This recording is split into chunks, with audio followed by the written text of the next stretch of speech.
Christine here with another cute, quick, and simple card I made using my Cricut.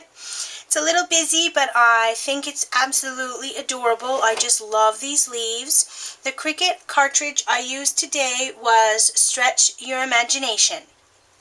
It's going to be a little different than the one I did because this is a stamp with thankful, grateful, appreciative from Stampin' Up.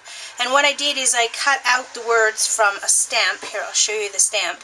And because it's wavy, it didn't quite turn out the way I thought it would. So what I decided to do is I'm going to stamp it on the background instead, and you can see from what I've started how it's going to turn out. So I'll tell you what I did, and then I'll kind of quickly show you the piece of paper which is the background, because instead of using designer paper I used some stamps.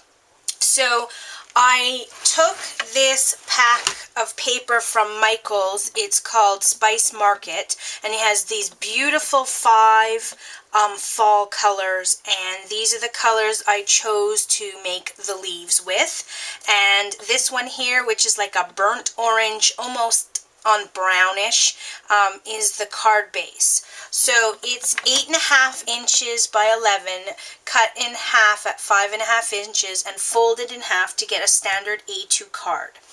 Then I found some really cute designer paper, and I don't know if I can show you quickly. This is what it looks like before it is down, and it matched very, very well the card base. So I just cut out a piece. It is 4 inches by 5.25. Sorry, I forgot. And then the next layer is cut 1/4 inch shorter, so it is 3 3/4 by 5. And what I did, I'm going to move this out of the way.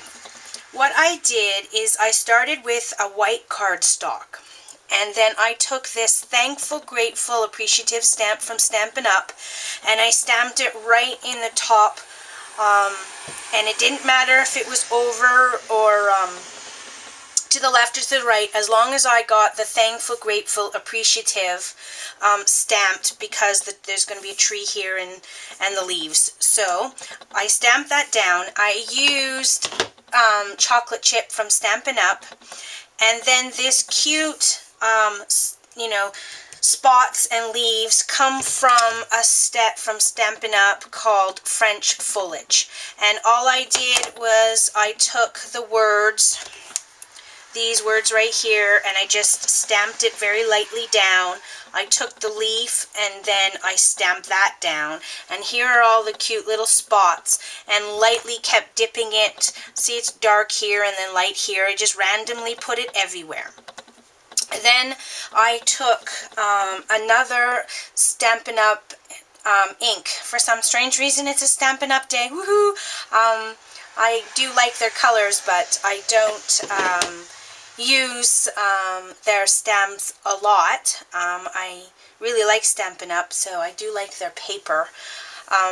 But anyways, I took another ink pad. It's called Old Olive, and I just took a daubler, and I started here mainly in this corner because this is going to be where the tree is, and I just lightly dabbed it everywhere, and then I went randomly around the whole card to get this effect, and then kind of brought it in so that the center of the card is slightly lighter.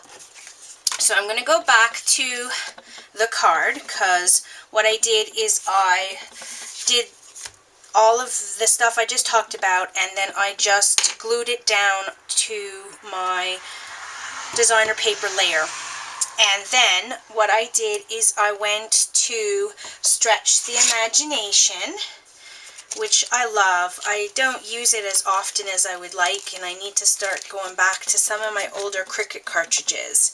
However, my B-Day's coming up, and I'm so excited because I asked my husband for Creator Critters 2. It is so super cute. I have a tendency to use the first one a lot, and I get my favorites, like I just absolutely love Elegant Edges, and I love my Nifty 50s, but I also like the very first ones I got when I first started a couple of years ago, and this is one of them. So page 47 is this skinny tree here.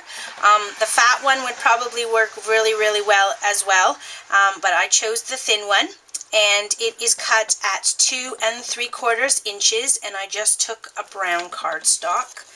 And on page 48, there was all of this variety of leaves, and I recommend any one of them. They'll turn out gorgeous, even the silhouettes.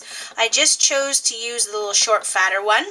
I didn't want to mix the leaves, but this one would be pretty also, and I took all 5 cardstock colors, and I cut 10 pieces at a 1/2 inch, and this is what it's looking like. And all I'm doing is randomly taking all the leaves and just putting them where I see fit, and it turns out to have a beautiful effect because of all the 5 colors. It is a little time consuming,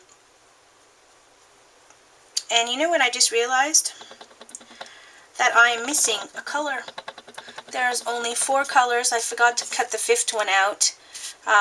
This card here has the 5th color, and anyways, it turned out really cute. This one only has 4, but that's okay, works too. And all I'm going to do is keep putting them on around the trees, on the ground, and in the tree, and I even put some of them falling. It still works with the 4. Crap, I like the 5th, but anyways, and because this card is going to be given away, a friend of mine asked for a fall card for her mother-in-law, and let's put this one this way. Anyways, I'm still happy with it.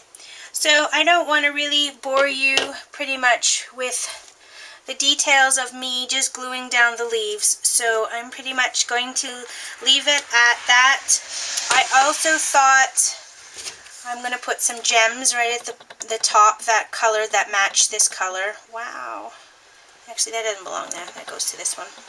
And I'm going to put some there. And I'm thinking also that I could put some green stickles to give it a little bit more bling in the leaves that come on the first stamp.